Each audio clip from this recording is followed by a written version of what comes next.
slides, and and we'd be having conversations around each of these and going around the circle. But again, we're condensed in time, and we are just kind of, I'm launching it forward so then we can just use it and continue our time together today. So I pass to Manuel to talk about how we hold this space with our courage.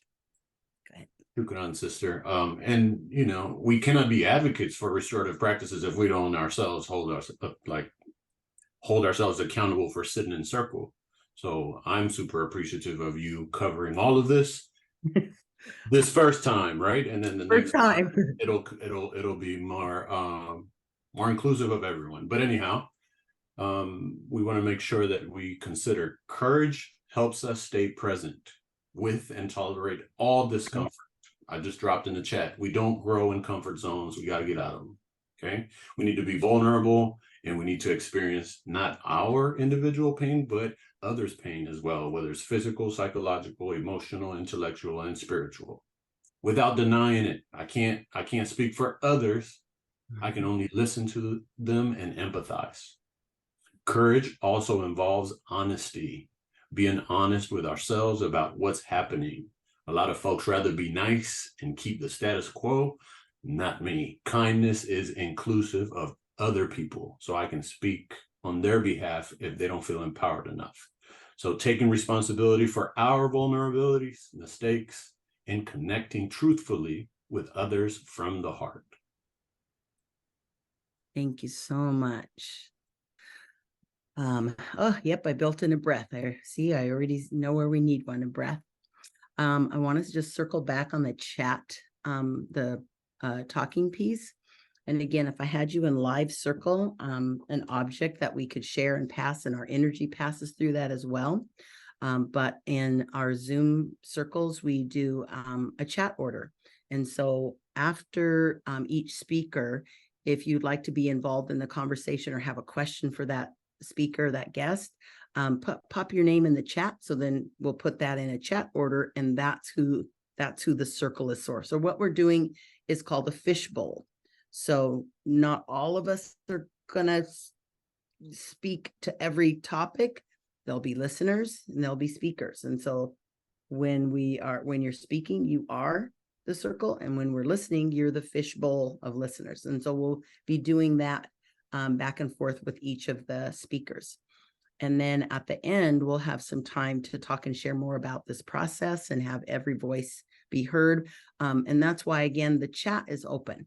I know lots of people may, shut down the chat and only want question and answer, but I open and welcome that. I process a lot in the chat. I speak in the chat. I amen people in the chat. I'm just, so for all the ways that we process and learn, I think the chat is an equitable space to be used as that. And so we welcome that.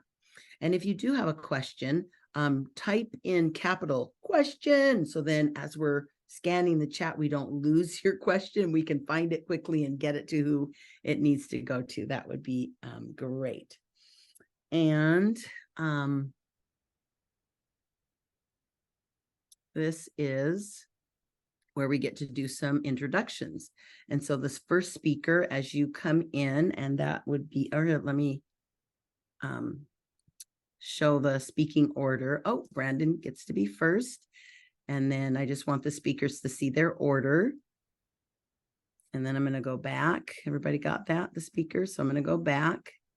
And then as you enter, speakers are going to introduce themselves and take up space. Your name, how you'd like to be addressed in this circle, any pronouns, ethnicities, identities that you'd like to acknowledge. Again, always an invitation, not a demand. If you know of your whereabouts and like to share your land acknowledgement or labor acknowledgement or ancestor acknowledgement or youth, any of those acknowledgements, if you have. And then your intent, a purpose of your presence here today. What do you have to share with us? And then we'll put the protocol back in to have people respond and speak to you in that fishbowl manner.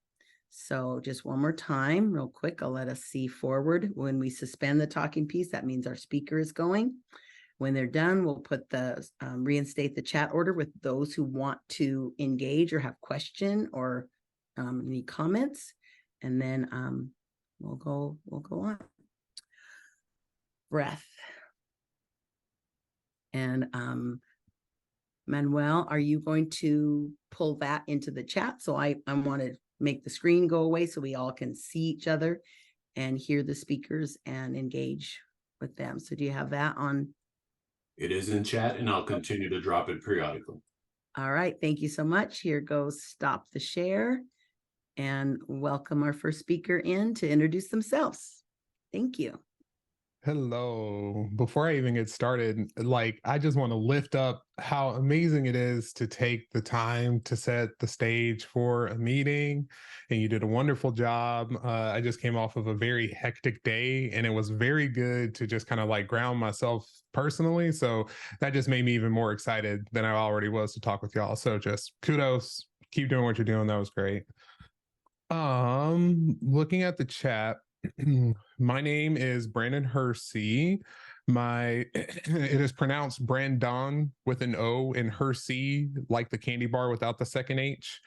My pronouns are he, him. I identify, or at least the identities that I'm bringing into this space right now are my identities as a Black man. I also really identify anybody who knows me very closely as Southern. I was born and raised in Mississippi. On the land of the Choctaw people, and whose labor, or rather the labor that took place on that land, was mostly by my ancestors and many others of people who were stripped from their homeland. I love this. Thank you so much for presenting this. It's so good to have even just personal opportunities to put those words into breath. Trying to make sure I didn't miss anything. Oh, the other identity is as a person who's getting married in a couple of months. So I am exhausted in terms of planning that thing. It is crazy, but we are very close. So I'm very excited about that.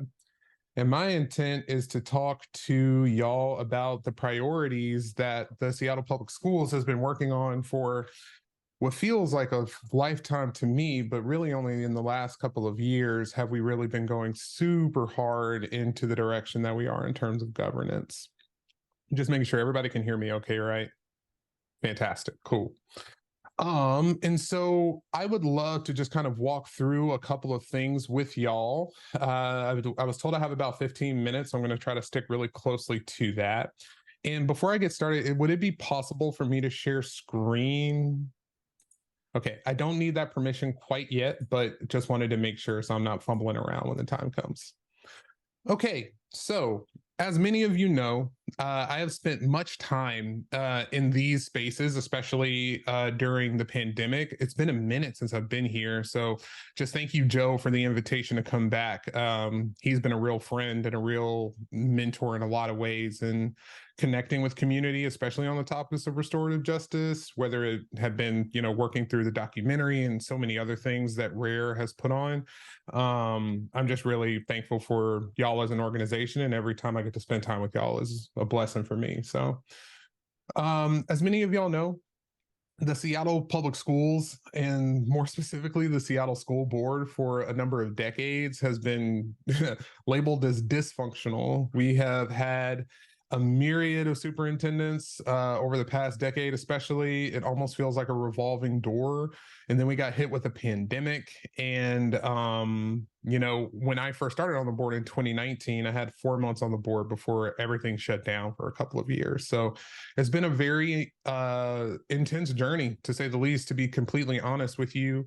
But making sure that we have things like restorative justice in place, not only at a systems level, but also at a building level, has been a real bright spot for me. And that by no means is an indication that we are, anywhere where we need to be, but we have made significant progress in a number of ways, largely in part to the collaboration with this group. Even back in 2021 and 2022, when we had the resources to launch participatory budgeting, both of those processes ended in students and folks from the community saying very clearly, restorative justice is a high priority for us and we want it to be funded.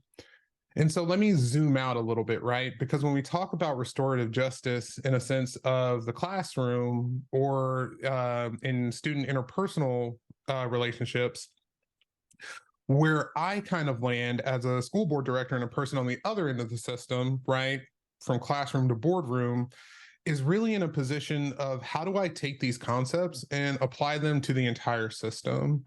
And we have done that through establishing a governance structure. And one of the first steps in the restorative process is to let people know, like, how is this going to be set up, right? Whose role is what? What is the process that we're going to be going through? And then it kind of goes on through there. And so for us, for a long time, pretty much since the inception of the Seattle School Board, there's been a lack of structure and a lack of process. So basically, we would have, families, whoever had access to us would come and advocate, whether it be through public comment or some other means through personal relationship. And that advocacy led to the inability to have a clear and consistent vision for the district. And we identified this board, identified this as a large problem. And we've been taking some pretty significant steps to address it, right? So, for example, we have this really bold strategic plan, one of the best in the nation, right? That literally does everything in its power to orient our system to better serve Black boys and students from furthest away from educational justice. However, a lot of the goals that were set forth in that plan were not what we would call SMART, right? So like sustainable, measurable, time-bound, all those things that actually hold us accountable to those goals, right? And so as a part of the student outcomes focused governance process, we made 3 goals that we feel are SMART that actually hold us, the system, accountable to ensuring better outcomes for the entire system, but specifically Black boys and their families. But where I think really the rubber really hits the road is through our guardrails. And that's what I'm going to share with you in just a moment. And the guardrails are the things that we put in place that kind of allow the superintendent to operate in a way that feels representative to the leadership that he personally brings, but also makes very clear that there are some lines that cannot and should not be crossed.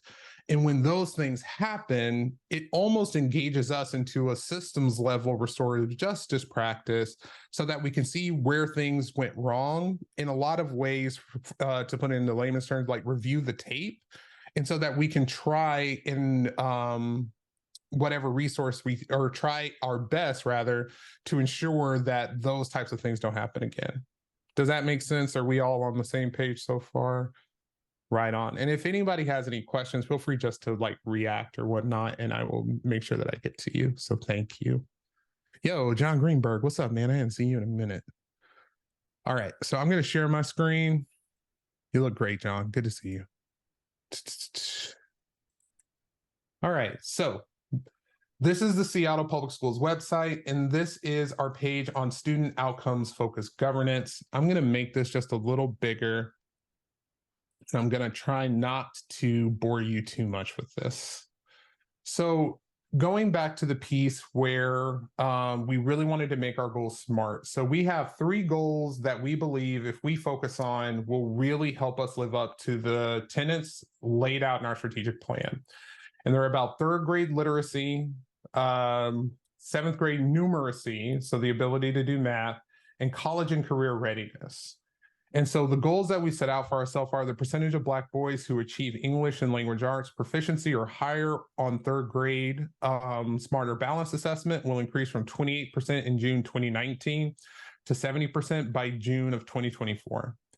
The second goal is the percentage of Black boys and teens in 7th grade who achieve proficiency or higher on the 7th grade smarter balanced in math and will increase from 23% in June of 2019 to 45% in June of 2024 and to 70% in June of 2026, essentially doubling over 3 years and reaching the targeted 70% in 5 years. And then last but not least, the percentage of Black boys and teens who graduate having successfully completed at least one advanced course will increase from 54% in June of 2019 to 62% in June of 2024. Now, the reason that these goals are important, especially that last one around taking an advanced course, is that we have a lot of data that suggests access to advanced coursework and completion of advanced coursework makes, or rather yields, a higher likelihood of a student participating in some form of continuing education, whether it be college and or junior college, or even like access to trade, some form of continued education, which is a high priority for us. Now, in order to achieve these goals, we want to empower the superintendent to do whatever they deem necessary in their expertise to get there.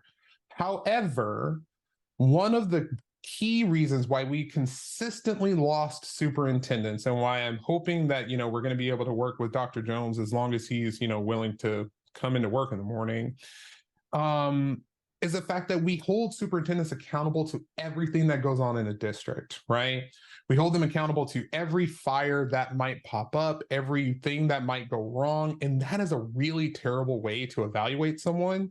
I would be remiss if I were held accountable to every mistake that I made, whether big or small, in my job. And that's just not how we do things professionally. However, being in a very public and political role, in many ways led us to a situation to where we had unreasonable expectations of one individual to save a system that has been broken for a very long time and is built and predicated on racism, right? Yet we put a high bar and a high price on recruiting leaders of color into our system.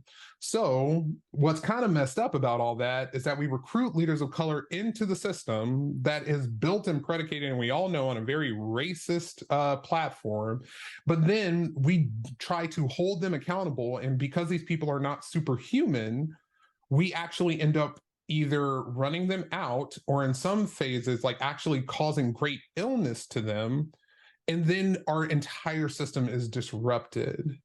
And so in order to kind of close that revolving door, we wanted to narrow what we thought, based on our conversations with community, are the biggest lines that should not be crossed during any policy. And those are our guardrails.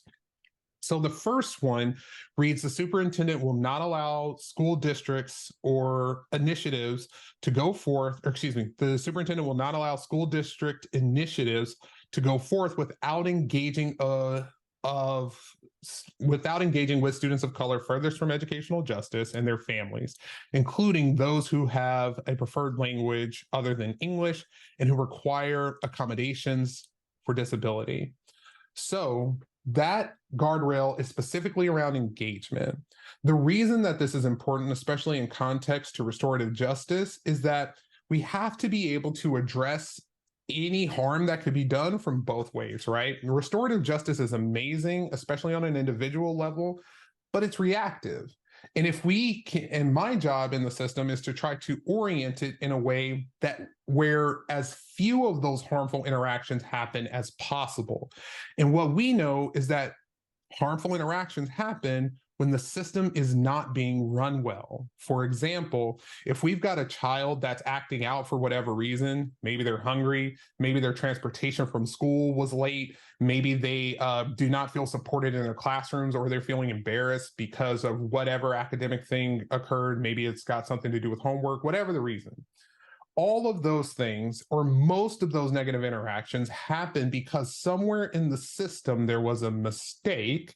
And the more that we can reduce those things on the front end, the less instances of harm that happen that require the restorative justice process. So as I am a leader of the system, I'm trying to think of this through a lens of how can I do everything that I can to orient the system to work better for our students. And a part of that, we feel, is being really clear in terms of engagement with those who we have deemed furthest away from educational justice, which is why that is a guardrail for us. The second one is the superintendent will not allow operational systems to deny unreliable service. Buses got to run on time. Food has to show up in the lunchroom. This isn't really as big of a deal as we saw in years past, but I'm sure many of you remember just last year, actually, we had a really hard time bringing bus drivers back after the pandemic, which caused a lot of disruptions in transportation, which you could imagine led to just lots of different problems in schools. Even before that, we had a struggle with ensuring schools on the South End had healthy and reliable food showing up to their buildings. This was happening even before the pandemic, right? Those things have largely been addressed in many ways. That doesn't mean that they still don't happen on a case-by-case basis, but orienting the system to reduce those things, I think, has also led to some success for us as well. The third one is the superintendent will not allow adult behaviors in central office or school buildings or classrooms that are misaligned with district-wide vision, values, and anti-racism initiatives. Restorative justice fits squarely into this, which means that we are going to hold adults in our system accountable where we can, right? And then the superintendent will not allow the use of disciplinary actions or substitute or culturally responsive behavioral or social emotional supports for students with and without disabilities. So again, going in, making sure that we're not just allowing discipline to happen in the form of being removed from an educational environment, which we know is not the best course of action, but rather aligning whatever disciplinary practices or follow-up that needs to happen with our values of anti-racism, restorative justice being nestled very well into that. And last but not least, I'm going to stop talking because I would love to engage with some conversation before I have to leave. Number 5 is the superintendent will not allow any district department, school building, or classroom to provide unwelcoming environments per board policy 0030. Welcoming environments reflect and support the diversity of the district's student population, their families, and community, and promote a sense of belonging, right? So I want to be really honest, because one of the things that was requested in this space is truth, right? These are goals. This is not the reality of what is taking place on a day-to-day basis in Seattle Public Schools. However, we believe strongly, as I said at the top of the talk, that what we do in the boardroom has to change first in order for it to have a significant impact in the classroom. I'm sure many of us have seen a board meeting where board directors have gone at each other and staff and the superintendent, and it's just been, a circus, for lack of a better word. But where we really are now as a team is trying to figure out, how do we work better together, board directors, staff, our labor partner leadership, in order to yield a result that we hope goes down to the classroom, that our teachers can see and utilize with our students, and our students can utilize in their interpersonal relationships as well. And so we've been on this journey for a couple of years. We've only just recently fully adopted student outcomes focused governance as a framework that we're using. So I'm really excited about its potential. And I'm excited to have deeper conversations about what this means in relation to restorative justice. So thank you for the time. Thank you, Brother Brandon. There is a single question. I do have a question as well. But Sherilyn, and I hope I'm pronouncing their name correctly. Check me if I'm not. Oh, hi, Sherilyn. Good to see you. Sherilyn is asking, how are you getting the full message of the goals and guardrails understood is the question. Cool. That's such a good question. So opportunities like this, honestly. So another thing that we have done recently is we are actually about to conclude a committee that I chaired and stood up on community engagement. And one of the chief deliverables from that committee was developing a year-long work plan, because what we've identified is that a lot of the times when folks come to us with things at the board meeting, or when we hear about fires that pop up, they're preventable. And a big piece is that we didn't do a good enough job of socializing it and letting folks know that this change was happening, right? One of the easiest ways to do that, or rather to fix that, is to do it, is to go out and let people know that these things are happening. And a big part of that is that we as board directors before did not have one consistent work plan across all of our work streams. Now we do. We have one that goes all the way out. And so, especially as we're about to have elections and a new board comes in, one of my big goals is to socialize that work plan and to get everyone on board with a proactive community engagement structure so that we are going around saying sorry less and going around ahead of time more and trying to identify potential unintended consequences, problems before they happen by doing consistent and regular community engagement. We are a far shot from being able to do that. I want to be super clear about that. Because of the nature of our work, board directors are volunteer. This job is not paid. You've heard me say this a ton of times before. However, that does not absolve us from the responsibility of carrying this out. At the same time, burnout is a real thing for board directors who have, we don't even have staff. We have one employee as the superintendent. So when we do community engagement, all of that is on the backs of the board directors. We plan and manage and book all the rooms and things of that ourselves. That's unsustainable for a lot of folks, right? Especially people of color. There are not a lot of us on the board right now that currently have full-time jobs. All of us have full-time responsibilities, but more often than not, especially for Black folks, because there's 2 of us on the board right now, that the reality of being able to do this full-time is just not a thing. We have to take care for our families, right? And so in order to make this as a more accessible role, we have to figure out ways to make it more sustainable. And so in order to do that deep engagement, like you were speaking about, Sherilyn, there are phases that we have to accomplish to make that a reality wholesale. Does that answer your question? Thank you for it. I'm trying to be conscious of time. Thank you for the questions. There's another question from Sister Davis, Angela Davis. She's asking, how are parents? Sorry, go ahead. Oh, I was just saying hi to Angela. My bad. Sorry. Oh, no, all is good. How are parents of color being made aware of the academic benchmarks or benchmark strategies? Yes. And how supportive is the school district in assuring that they know? Yes. So a big part of this is that we do what's called regular progress monitoring. And so at every board meeting, or at least the vast majority of them, we have cut a lot of the unnecessary board director back and forth, right, out so that we could have more time to monitor our goals. We had a very long board meeting last night and we had 2 progress monitoring sessions scheduled. And I don't believe we got to them last night, but we now have a very regular cadence where it is on display of are we meeting our goals or are we not? And the superintendent and his team have to be accountable for that data.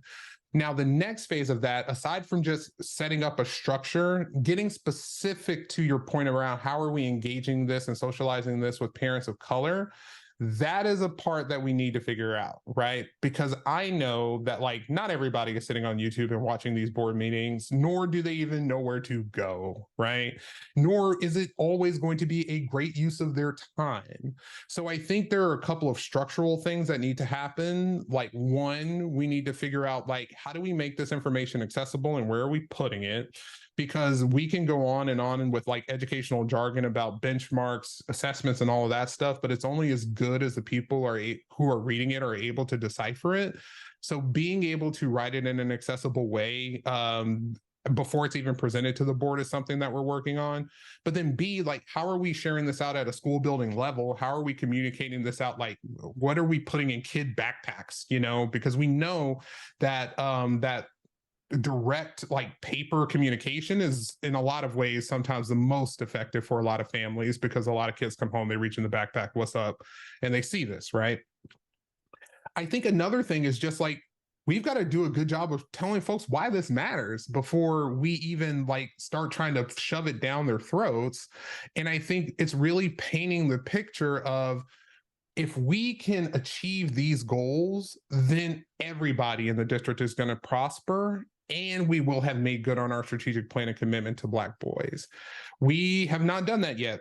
I mean, just coming out of the pandemic, not making any excuses for the board. I think we're all hungry to get back to a level of community engagement, specifically with families of color. At the same time, those spaces that board directors have typically been in the past with those community meetings can cause a lot of people a lot of harm, because anybody can just show up and say whatever they want, right? So we have to figure out a venue and a platform as well to make sure that as we are like trying to, educate folks on what this looks like, that we're doing it in a safe manner. And so that's a give and take that I'm trying to weigh and figure out what the best solution is. And sometimes we just got to make mistakes. Maybe it's going to be in a position to where we may cause harm, but then we have to be restorative and close that feedback loop to make sure that we can learn from those experiences. So still trying to figure that out. I don't want to give you an answer that's untrue, right? But that's where we're at. Okay, so I am aware that we have 2 other presenters, but there are 2 more questions that we're going to throw at you. I can be quick. Yes. Okay. So quick. Rosina posed the question: is the focus on African American Black male students the first step? Are there any other minority groups that require similar goals? And then I have one more for you. However succinctly you can be with both of those, it would be appreciated. Thank you. Absolutely. Okay, so for the first one, yes, it is the first step. So we're designing all of the curriculum just based on, and the tools that we're utilizing to achieve the goals, right? Based on what has been shown to work for the specific targeted population. But do not be confused. Everybody is going to benefit from this, because it is actually like giving us a measurable means to see where our students are over time. And then we can be able to adjust, right? And that's what I think has been the critical piece, is the accountability and the measurement part. Because in like education, I'm sure y'all have heard that like every 5 years, there's some new shiny thing that folks want to move on to, but they don't hold themselves accountable to the thing they're moving away from. And so what this structure really gives us the power to do is to be able to do that, because sometimes you need to move on, right? You need to admit that something that you tried isn't working and have the courage to pivot. But having these goals and guardrails in place gives us the ability to hold ourselves accountable, even in situations where we need to try new things and let things that aren't working fall to the wayside.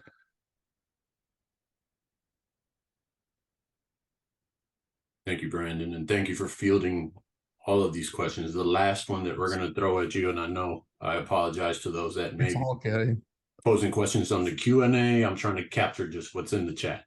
Ellen, who is part of PTSA, says, how can we at PTSA level help to do this? Invite us to talk.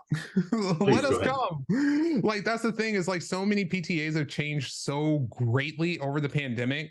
I remember when I first got on the board, I made a catalog of all the principals and PTAs, and that was good for like 20 minutes before everybody was somewhere else. And I don't know where people are, and we represent the whole city. And so I would love to find a way, and Seattle Council PTSA does a great job, hi Sam, of like making sure that we are connected, but like, I don't want to have Sam as a middle person between me and a PTA leader. Like, I want to be able to have that relationship directly. So just hit us up. And I'm not going to be, I'll be honest, like people are not really good at like responding to their email quickly, because we're inundated with so much and we don't have staff. But I know that Joe has my cell phone number. So if you get in touch with Joe, you have my permission to share it with anybody who's on a PTA, right? Because I've gotten burned a few times with sharing my number, and then it gets shared out and I get really nasty, mean messages after board meetings sometimes. So I'm being more protective of my personal cell. I used to just hand it out like hotcakes, and I was naive. So if you are a PTA leader, get in touch with Joe. Joe will give you my cell. He has my permission to do that directly. And I would love to come and just hang out and just, figure out how we can work together in getting this stuff out there, because I really do think that this has been something that Seattle Public Schools has been missing for a long time.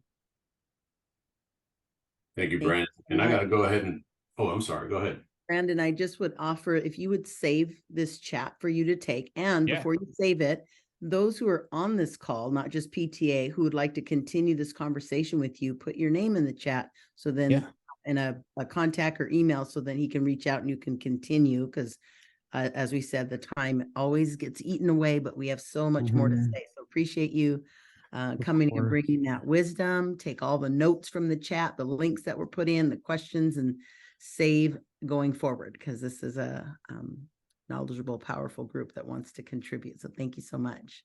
It really is. Thank you all. I really appreciate it. Manuel, did you have one last thing you were sharing?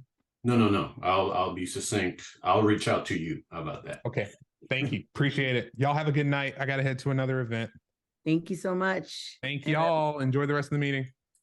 And thank you for that fishbowl, everyone. I'd like to invite Trisha Haggerty into the space to do her introduction, or their introduction, and we'll continue on. Thank you. Hi, good evening, everyone. Hi, I'm Trish Haggerty. It's good to see you all. Thank you so much for having me here. I work in coordinated school health. I'm a consulting teacher under the Student Services and Restorative Practices team. I work with Leon Caspi. She's our Restorative Practices Program Manager. And I also work with Jill Colacerto, Jay Upshaw, Polo Decano, and then myself, I'm Trish Haggerty. We really started this process a couple years ago, just taking a lot of a landscape analysis of the schools to kind of learn what was going on with restorative practices in the schools. Oh, I'm sorry. I'm going to come back to my introduction. I appreciate you putting that in the chat. My pronouns are she, her, hers. Something of just even about my name. I go by Trish Haggerty. I used to go by Trisha. And when I was doing some work around with other team members around the Seattle tiered inventory, which is a tool that I'll share a little bit more about, but it really helps guide teams to kind of interrogate like their own processes of how they're working on school improvement. Is there representation, and really putting equity first as a frame, ensuring there's representation before moving on.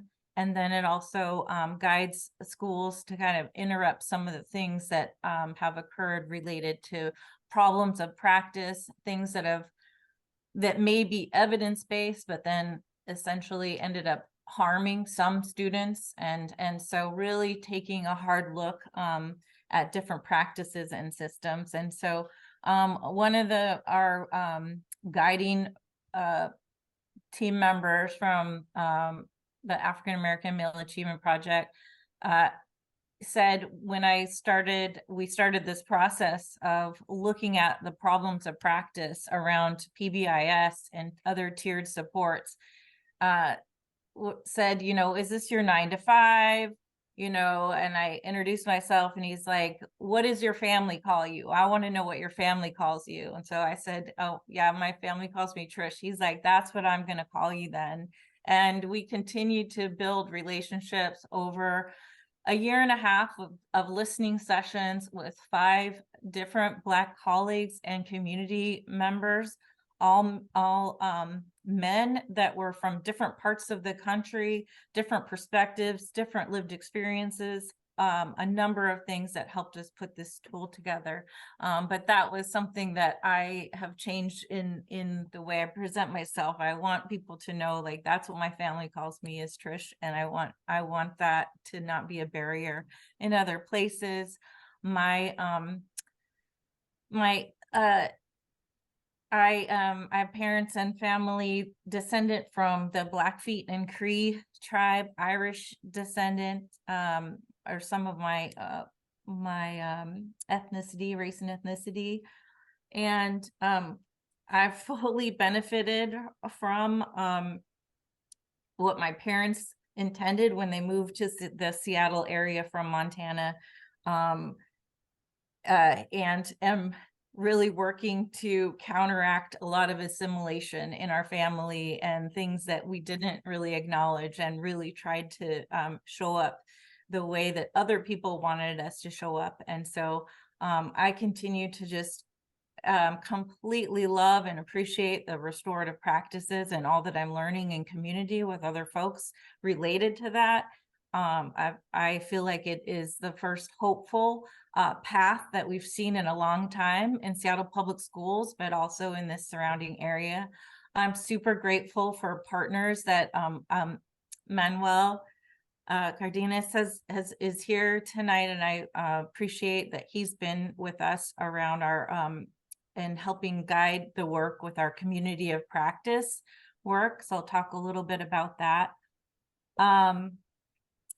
So Leon and our team, we're a small team, but we've put together a number of things. I can't even tell you how grateful I am for her leadership and her expertise and lived experience. She's really helped us push forward to build capacity around restorative practices by really working with community partners, learning from our schools and with our schools who's been doing this work for a long time. I know for now, and I think other folks were at some of our community of practice events last year. And that is really open to all educators, community members, and geared towards, again, just sitting in circle. We had our first kickoff event this year, and it was attended by about 71 people, 70 some people. And it's at Nova High School, and I can put our community practice events. There'll be 3 more this year. People coming together, sitting in circle, elementaries. We've got some folks grouped in different age and grade levels, some for administrators. So we've done some unique groupings to kind of help build this work out and build capacity across any and all educators, and in partnership with community members. And then something that Leon really amplified for us this year. For a number of years, we really had not been able to get a spot at our School Leadership Institute, which happens in August. And this year we had a whole day for restorative practices. So it was great to hear Brandon talk about the school board and this being a high priority. I really feel like that leadership is part of why we got a whole day out of 5 days for restorative practices within Seattle Public Schools. And the School Leadership Institute, the Restorative Practices Day, we just looked at all the feedback not too long ago. It was the highest rated day. It was, we got a lot of really great feedback from, and those are, so from 106 schools, a good broad majority of assistant principals and principals that have attended that, and we had a full day of restorative practices. And so our team each led breakout sessions. Polo Decano and I, we led one on the Seattle Tiered Fidelity Inventory and this equity first framework. And our other team did one on restorative circles. And then a whole number of community partners led different breakout sessions. So the whole day with all administrators was all on restorative practices. It was super well received. We were very excited about that. We also have a Seattle Public Schools website. I can put that in the chat. I know there's other people, and I'll just share that we have our restorative practices, community of practice events. We also have 5 different professional development opportunities for educators to come with school teams to restorative practices, fundamentals of circle that are on their professional development days. And then we also have, again, successive opportunities for school teams to come and work with us around the tiered fidelity inventory I mentioned, which is cultivating an equitable and restorative culture and climate. So there's some professional development, there's website, and there's community of practice events So we're really excited. We have some good momentum going, and we had some really good feedback from our kickoff event. I invite anyone to ask any questions. I'm happy to share the website and anything else you'd like, but I'm excited to hear from other folks that are already on the agenda tonight as well. So thank you.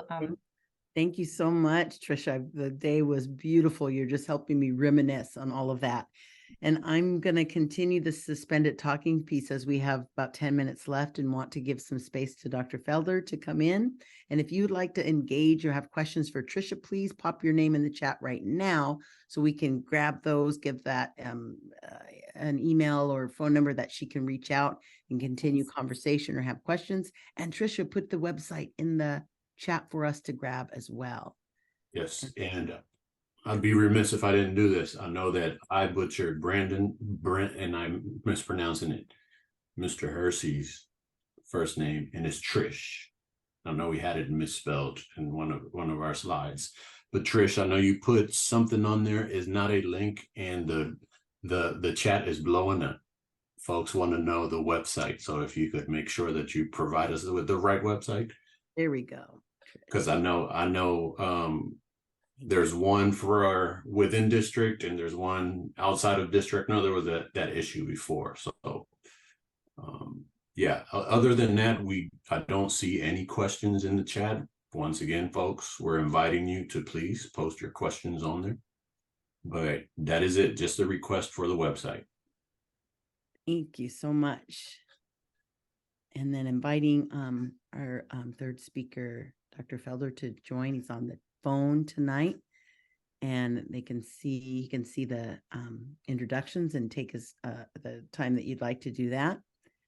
And we'll continue right there. Can you hear us? Donald, are you there? Unmute your phone. There. Oh, is that the right phone, Joe, that I have?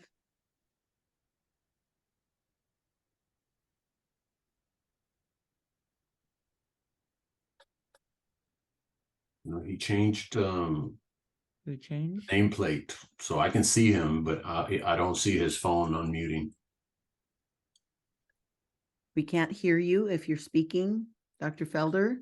Would you try again, please?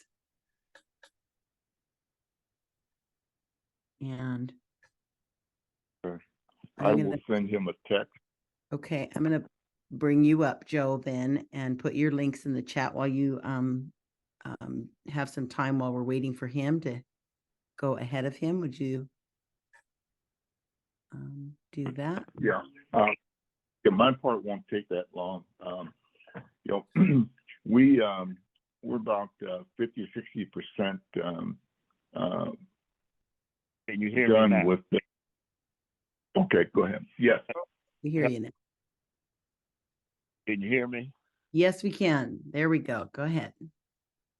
Thank you, Jesus. Thank you, Jesus. Welcome. Yeah, being a community elder, you sometimes struggle getting into the social media arena. So please forgive me for being Understand. There's lots of grace for you. Lots of grace. Okay, lots of grace. I'd like to say good evening and joy and happiness to everyone. He, him, and I'd also like to share that my mom and my wife, who are no longer with me, rest in my heart. And so I still say I got a little bit of she in me. So yes. Yeah. For what it's worth. But I respect the loss in a way that I want to give honor every time I have opportunity to speak. So that's what I do. I want to say that as a child, I spent kindergarten to high school in Seattle Public Schools. My children went to Seattle Public Schools. I worked in Seattle Public Schools for 30 years and then had the opportunity to do oversight in Seattle Public Schools for 10 years.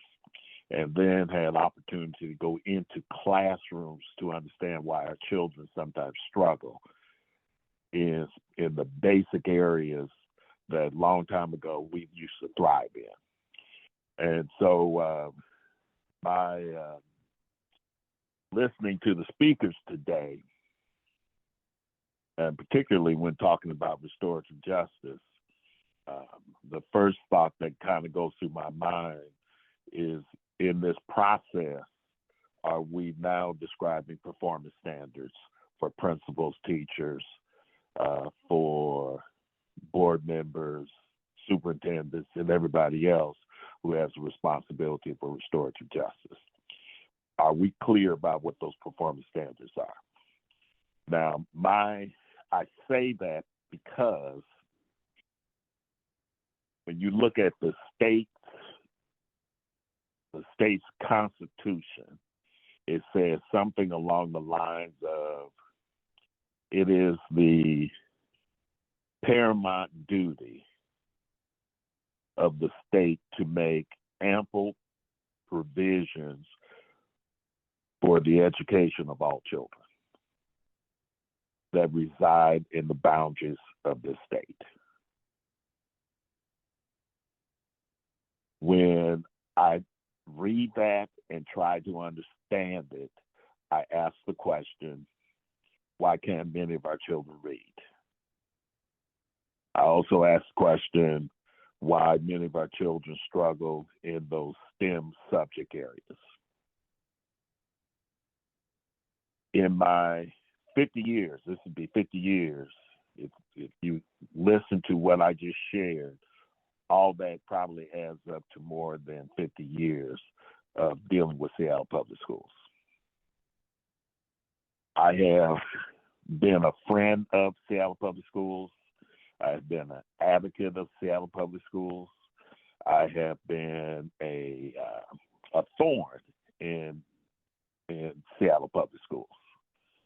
And I realize that movement doesn't occur by myself. When we talk about community engagement, we really realize that it's an effort that belongs to many. It's an effort where we groom multiple leaders to do the work that one person can't do. It's an effort where we really start to look at how do we know, well, let me start from this point of view, that you can't do community engagement without understanding how racism impacts what you're trying to do.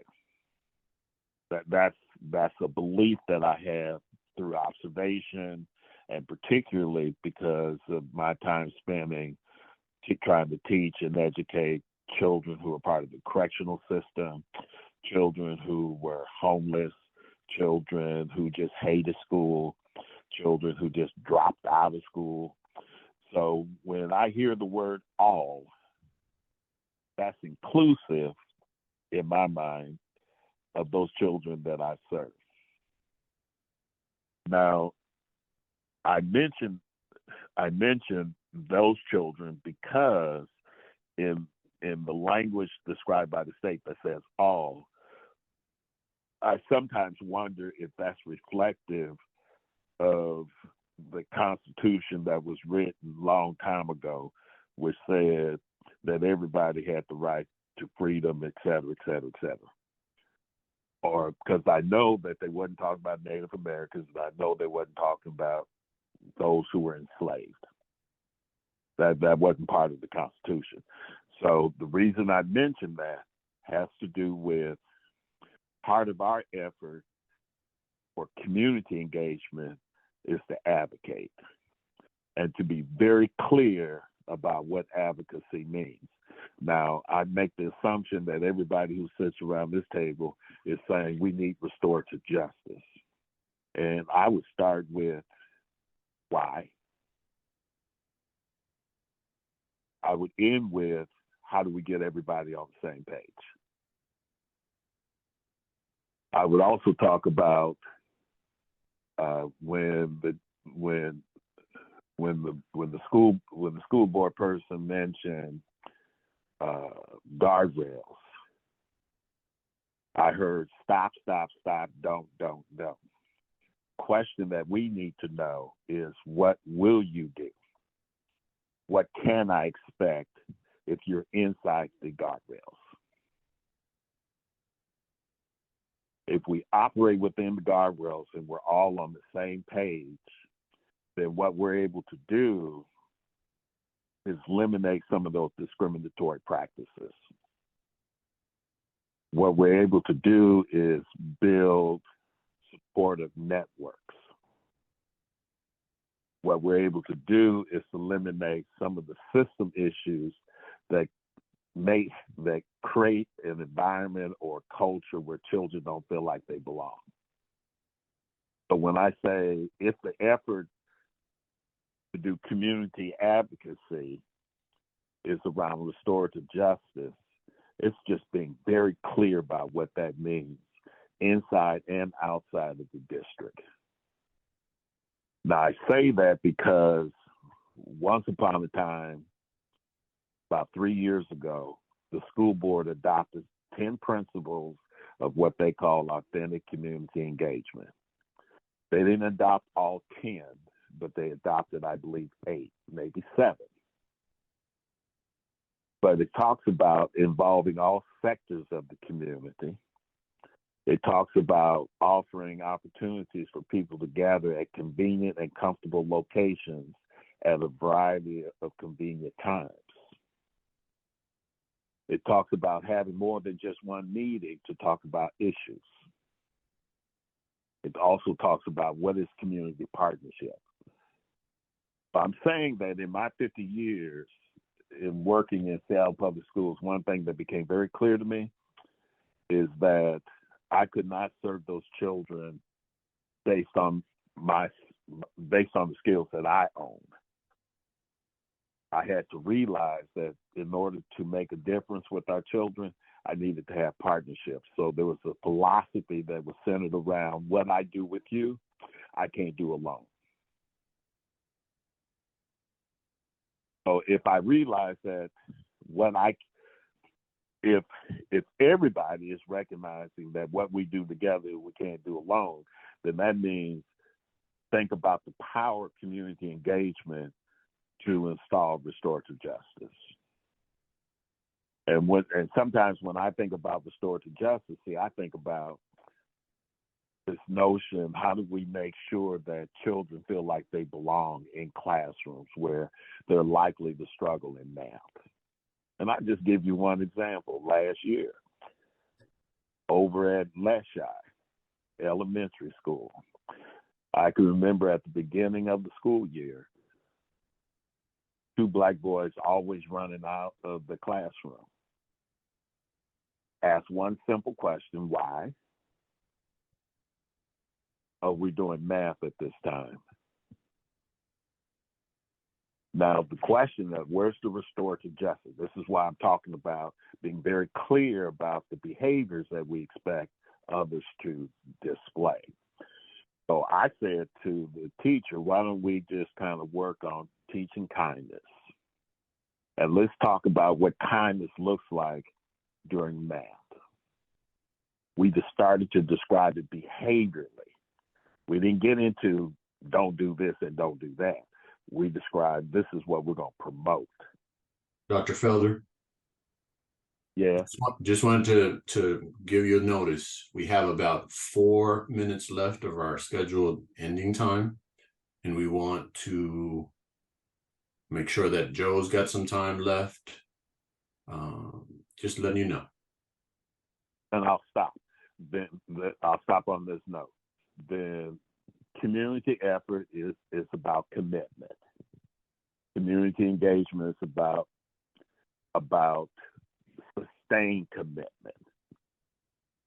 And folks can't be afraid to challenge the system because it gets normalized in practices that often harm children. I'll stop there.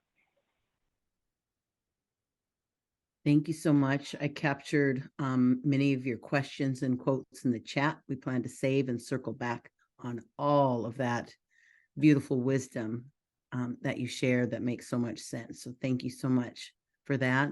And if you have further questions or would like to engage with Dr. Felder, please put your name in the chat so we can save that information for him and pass it forward. And thank you. With the minutes left, here are Joe, the links that you asked for to speak on the issue that you'd like to. So I invite Joe into the space. If you have time to do a quick intro, that'd be great. And yes, before Joe goes, there was one question for Trish that did not get asked. So when Joe is done, Trish, if you can field the question, hopefully Joe can be succinct and we can try to, respect people's time. Mm-hmm. Thank you. Joe, we can't hear you. Use your phone. Yeah. Okay, I'll be very brief. Joe, he, him. What's important for me is family. We just celebrated our 79th family reunion, which I'm very proud of.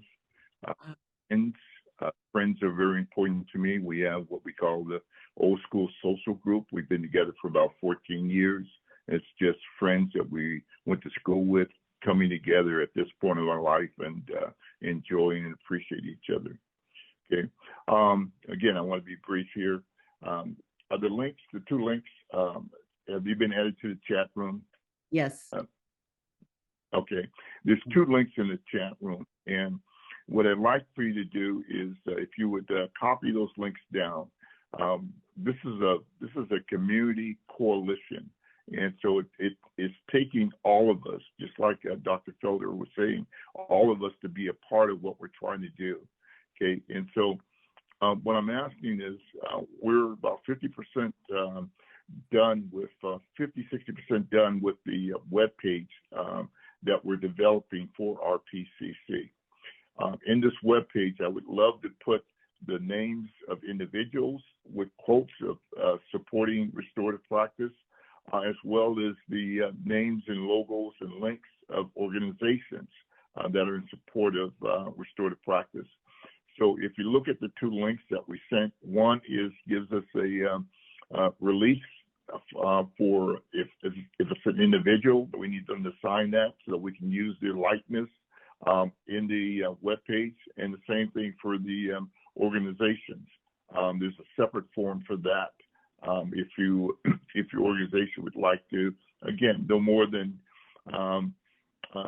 having their logo and again maybe some quotes or other things posted on the web page once we're ready to release it. Also, I'm not a techie person. I've been working with STEMTAC Foundation on development of the RPCC webpage.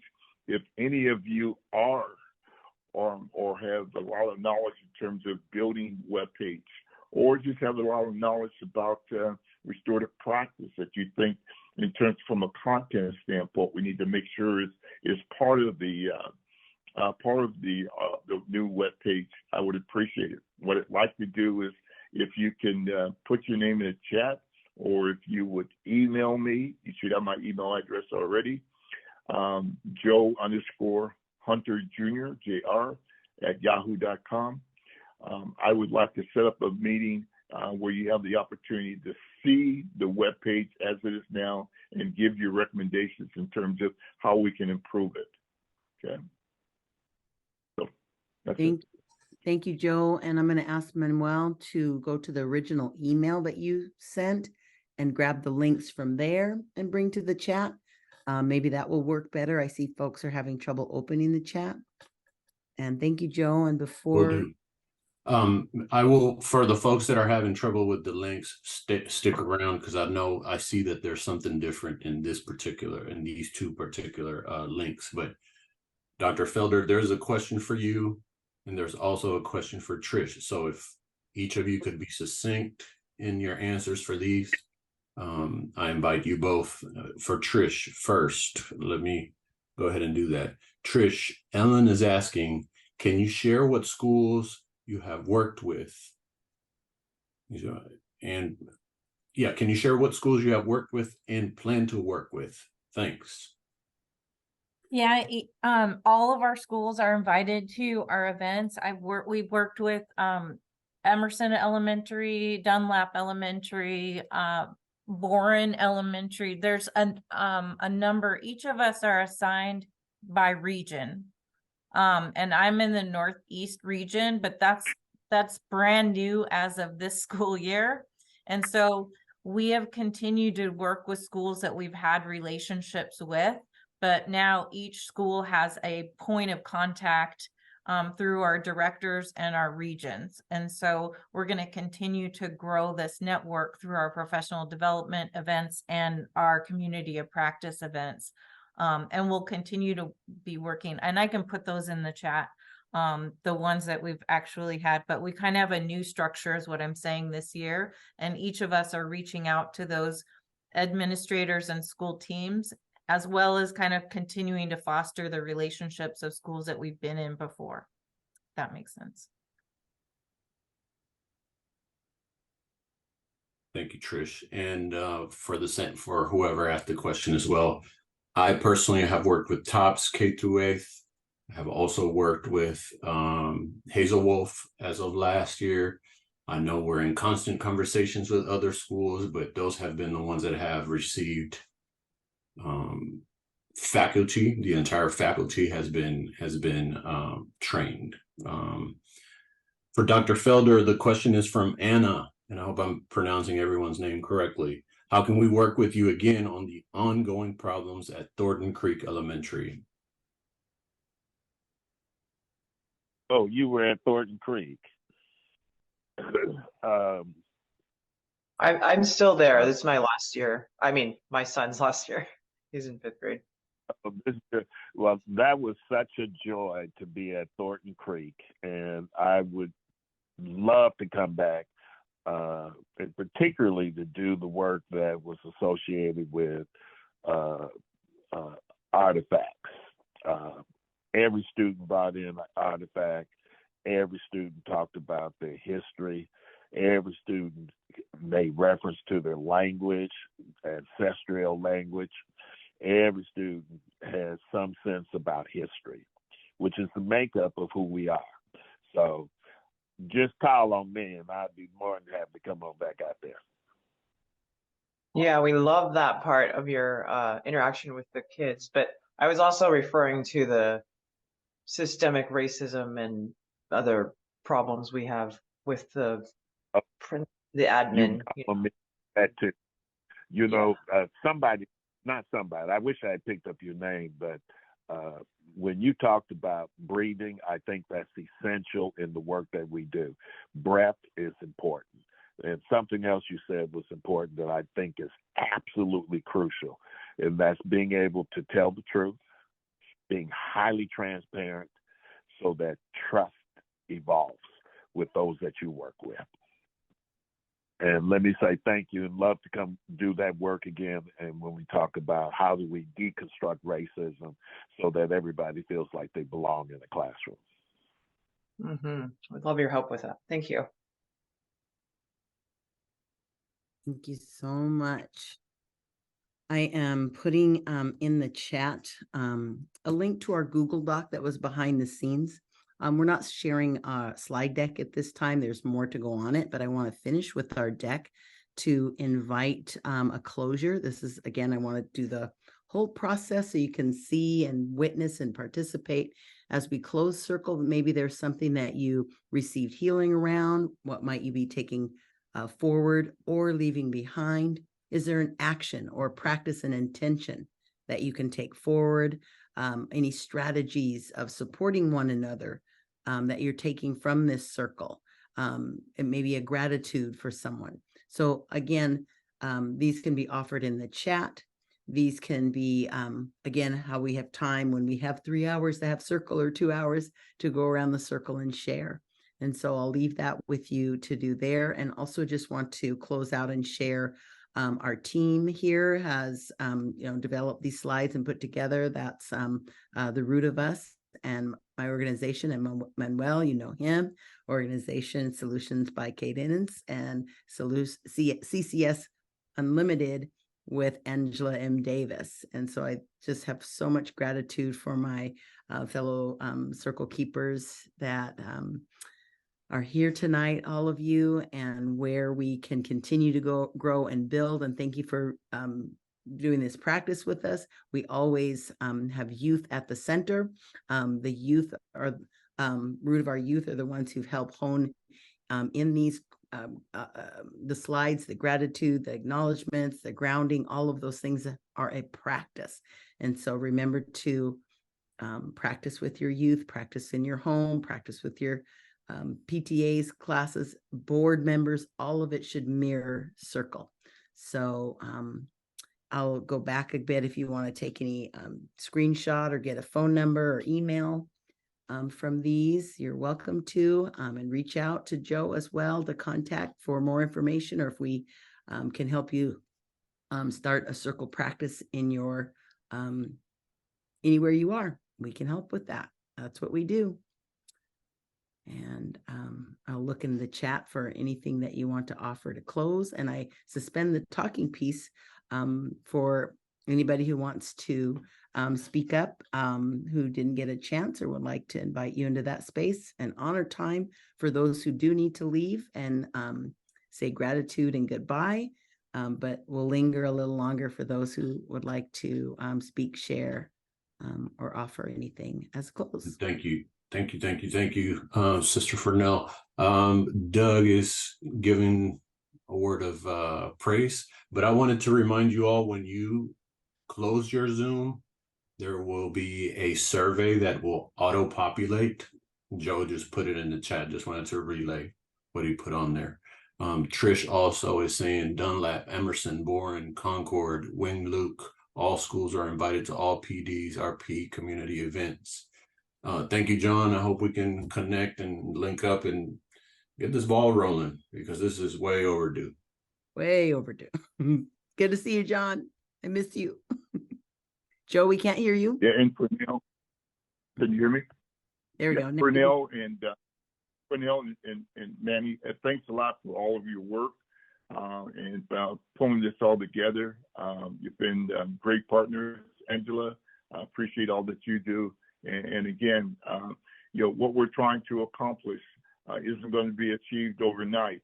It's going to take some time, but the more of us coming together like what we're doing now and supporting each other is going to make the journey that much easier. So working together. So thanks a lot for everyone's support. And thank you for your willingness, Joe. Joe wouldn't have been able to happen without this collaborative process. So thank you for being a part of it. Anybody else want to have open the mic and offer or exit or all of that? And thank you, Samantha Fogg, for that tech support. Beautifully done. Just great to see your face and have you in the Zoom. I have one more thing. I want to recognize June Ivers, who is the secretary of the board of the SCPTSA. We could not do any of this without her help. She is just simply outstanding and wonderful. So I want to make sure we recognize her. She wasn't able to be on this Zoom call tonight, but she has been a real partner. Thank you, Joe. Just relaying some of, or harvesting some of what's been dropped in the chat. Ellen says, I have learned so much about the Circle Keepers, who are such an amazing resource, and that restorative justice is happening in SPS. Thank you, Ellen. Rosina, great session. Thanks for giving me the opportunity to join this amazing circle. I look forward to continue the dialogue.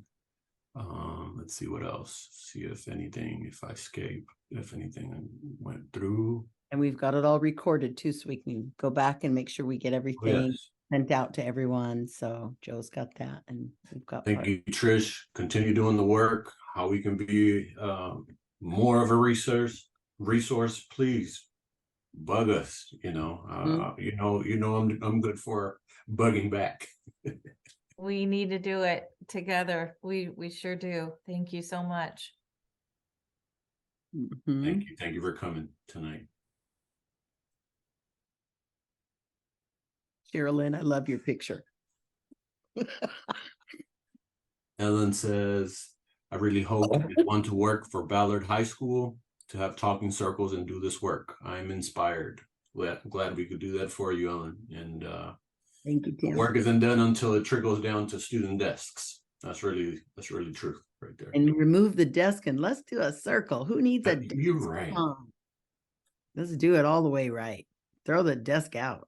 Good night. Thank you, Tim. Good night. Thank you. Good night. Michelle, hi. Thank you, Samantha.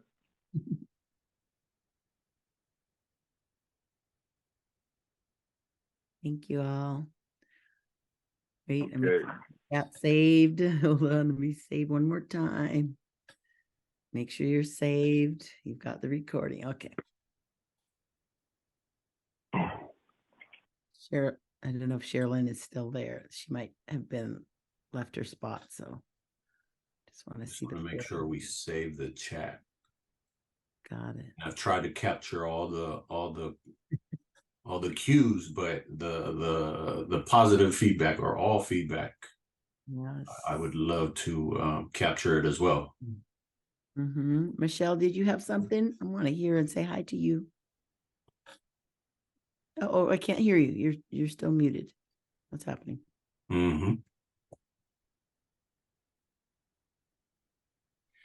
I joined late. This is only my second meeting, and I'll be totally honest with you. I am totally lost about what you're talking about. I don't know anything about the circle.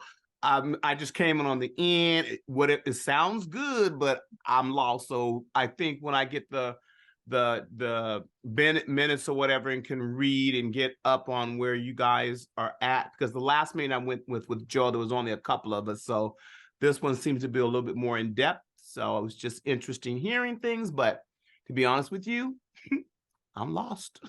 Okay, thank you for transparency. We'll be doing this again. We're just trying to get actually practice what we're talking about. That's all. We keep talking about circle. Well, let's just do it. So we did. Okay. Yeah. And Michelle, if I may, sorry, Sister now. Well, all I was going to say is we recorded this, but we didn't start until like maybe when you came. So we missed some of it. We missed it anyway. So don't worry. That's okay. I'm pretty sure I'll catch up eventually. Yes. Yes. I was going to say, what do you know about circle so far? Well, really nothing, but I have enough common sense to figure out what you guys are talking about. You're talking about, I guess, sitting around in a circle and trying to communicate without having the desk, and it made more, because I know me working in the jail or whatever, we had to do that kind of stuff to make people feel more comfortable, sometimes not having that desk there or whatever. But I'm assuming your circle is communicating with each other. Listening more than communicating. Yeah, see, to me, in communication is more about listening than talking. Yeah, absolutely. Exactly. We got two ears. There's a reason why we got two ears. Right. And we never use them, but you're right. So I got a little common sense here. So kind of, but I just need a little bit more to, be on board. Yeah. You wouldn't believe what a simple thing and how complicated we make everything. Oh, yes, I do. Okay, then you're on the. Be clear with you. Yes, I do. Okay. I had to work like that for 40 years. Okay, so yeah, I'm kept. Well, thanks but I'm more positive than anything. So no matter what, I always see that there's a good way to do something. That's how I look at stuff. Period. Amen. Yes. Thank you so much, sister. All right. Well, we'll see you again and more. So yes, you will. Yes, you will. We'll call you next time. Come on. Well, I had a friend that I took, an older lady, 95, that wanted to play bid whist, and then I had to drive back from Federal Way. So when I got back, it was like 6 o'clock, and I tried to get on. It took a little minute, but next time I'll be on time. Just one of those things. Yeah. No worries. Just glad you made it. Yeah, it's good to see you again. Yeah. Thank you. All right. See you later. Bye-bye. Manny and Angela, I put my Zoom in the chat for you to grab and then join me so Samantha can go to bed. Yes. We'll debrief over here, okay? So Wait, I don't see it. 841. Oh, wait, it's further down. My bad. All the way to the bottom. And I want to make sure I save the chat one more time. Got it. Okay, everybody ready? All right. Good night. Good night. Thank you, Samantha. Good Thank night, you, everyone. everybody. Thanks for letting me support and be in the background here. I really enjoy being in space with you. Yeah. And Sam, could you just wait real quick? I'm just capturing yeah. the last, because I'm trying to save the chat, I couldn't save it. but it's not allowing me to save it. So I'm just copying a couple of the last kudos that we received. If you were to try to pretend to type in the chat, go down to those last 3 buttons. You might have to like scroll down. I see it now. Yeah. And then touch those and save. There you go. Thank you. Got it? Did you get it, Michelle? Got it. Me? Are you saving the chat? Oh no, I don't know how to say this chat. Did you want to? I thought you guys were going to send everything out. You'll get a recording. Yeah, we will. Okay. Just saving it for us behind the scenes. Okay, Angela, you good? Yes. Okay. All right. We're signing off. 1, 2. All right. Good night. Bye. Good night. Thank you, Sam. Much appreciated. Thank you, Sam, again. Thank you. So much. Good night. Night. All right. Bye-bye.